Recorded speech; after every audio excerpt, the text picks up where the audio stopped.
Bila kita tunjuk dekat budak-budak, kita kata, oh Uranus ada ring. Orang akan macam, bukan Saturn je ada ring. Lah kita dapat tunjuk, kata Uranus pun ada ring. Dan memang berlayer-layer. Memang sangat cantik. Kita tahu yang teknologi kuih lama akan jadi kuih advance. Dan semakin advance teknologi tu, kita kena ready mengatakan bahawa ilmu yang kita tahu sekarang mungkin adalah bukan fakta pada masa akan datang. Maksudnya benda tu mungkin dah tak boleh diguna pakai pada masa akan datang. Ilmu yang kita ada sekarang ni, yang orang cerita pasal teori apa dia semua ni, adalah satu limitation daripada teknologi yang kita ada sekarang. Maksudnya lebih canggih teknologi tu, lagi banyak benda yang kita dapat tahu. Contohnya macam Uranus. Kita tahu dalam solar system kita kan, zaman dulu, zaman saya sekolah dulu, the only planet yang ada ring cumalah Saturn. Sebab tu orang kata Saturn ni cantik sebab Saturn ada ring. Nampak tak? Planet pun ada beauty privilege.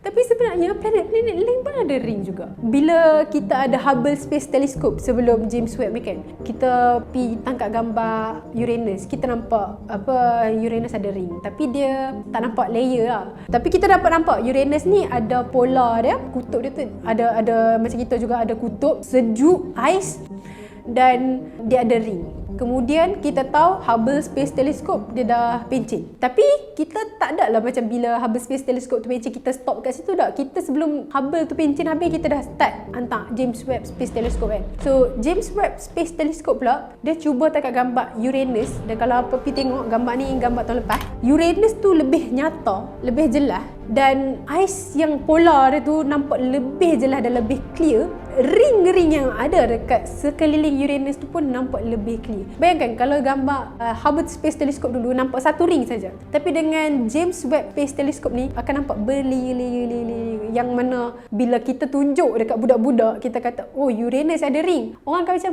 bukan Saturn je ada ring. Lah kita dapat tunjuk, kata Uranus pun ada ring. Dan memang berlayer-layer. Memang sangat cantik. Contoh kan, macam dulu kita kata Uranus tak ada ring. Sebab apa? Sebab kita tak ada teknologi yang kita boleh tengok Uranus tu daripada bumi, ataupun kita hantar teleskop untuk hantar keluar, kata nak tengok Uranus ni macam mana. Sebab kita tak ada teknologi tu. So kita tak tahu macam pada zaman dahulu mengatakan Uranus tak ada ring adalah betul, adalah satu fakta. Tapi kalau zaman sekarang, kalau kita kata Uranus tak ada ring, itu dah bukan fakta dah. Sebab apa? Sebab kita dah ada teknologi yang lagi baru. Kita dah nampak kata macam, oh Uranus pun ada ring. Dan dalam gambar yang dikeluarkan tahun lepas ni, hampa dapat tengok, kalau bila hampa zoom out lagi daripada gambar yang Uranus ada ring ni, hampa boleh nampak dalam 9 daripada 27 bulan yang ada mengelilingi Uranus dalam itu juga. Dan kalau di zoom out lagi, hampa boleh nampak galaksi lain lagi dekat dalam satu gambar tu, which menunjukkan yang teknologi ni bukan semata macam untuk tangkap gambar. Lepas tu yang lagi cantiknya lagi kan, gambar daripada James Webb Space Telescope ni,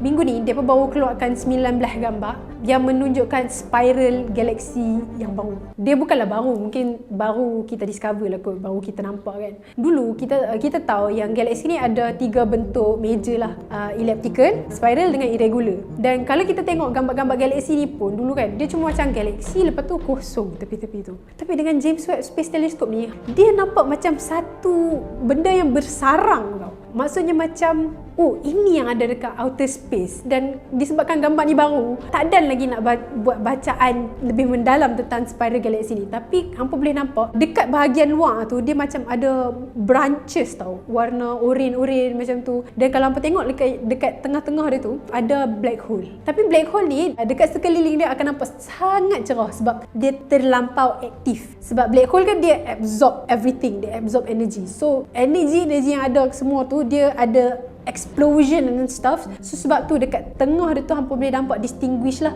daripada yang bersarang tu, yang warna koko, warna oranye tu, dan dekat tengah tu ada warna putih yang very terang, dan itu adalah sebenarnya dekat-dekat dengan black hole sebenarnya. James Webb Space Telescope ni kan, dia macam ada pertandingan dengan diri dia sendiri lah. Kau bayangkan tahun lepas dia boleh tangkap gambar Uranus yang ada layers of rings. Lepas tu minggu ni dia boleh bagi kita gambar spiral galaksi yang sangat cantik macam tu kan, yang sampai kita tak tahu pun macam benda ni wujud. Dan cuba bayangkan akan datang apa lagi discovery ataupun gambar baru yang dia akan bagi kat kita, yang akan membuka mata kita, yang kata kita ingat benda ni dah betul dulu tapi kita ada benda baru lah ni. Itu adalah teknologi daripada James Webb Space Telescope. Bayangkan bayangkan akan datang bila James Webb Space Telescope ni akan pencen. Teleskop yang akan datang, apa lagi yang kita boleh discover after this? Menakutkan dan pada masa yang sama sangat intriguing.